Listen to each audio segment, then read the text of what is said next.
piso!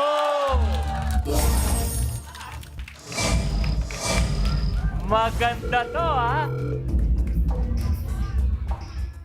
Banker. Yung simula daw, medyo gumagana naman daw yung full court press niya. Yung huling pili mo, bumigay daw yung press niya. Buzzer beater. Oo. Piso. Hindi pa raw tapos ang laban. Sige na, lumamang ka na, pero sa kanya daw ang last 2 minutes. Thank you very much. Maganda pa rin yung offer. Maganda pa rin.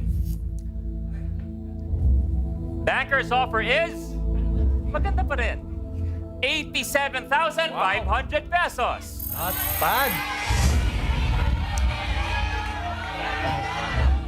Deal, iyon na yan. No deal, 3 ang bubuksan. Deal or no deal? Malayo mararating ng 87,000. Pero, di pa tapos ang laro, kaya no deal.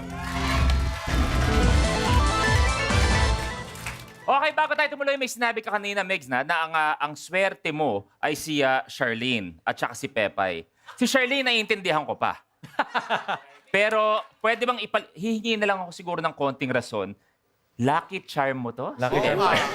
Pepay? Oras ba? Parang may gusto ka bang aminin tungkol sa inyo ni Meg? Hindi, actually, si Charlene, anak na namin yan eh. Mama ko siya.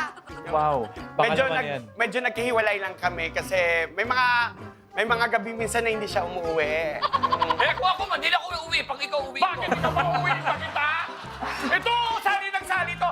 Kung ako bibigyan ng power talaga, kuya, Oo. ang power niyo yung pampalinaw ng utak para matauhan si Krisha talaga yun. Ayan na! Hingatan! May kasiyahan, may tawanan, at may kaba. 3 cases. Okay.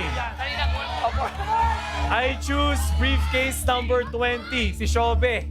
And lucky charm mo. Oh. Okay. Sir, pakibuksan, please.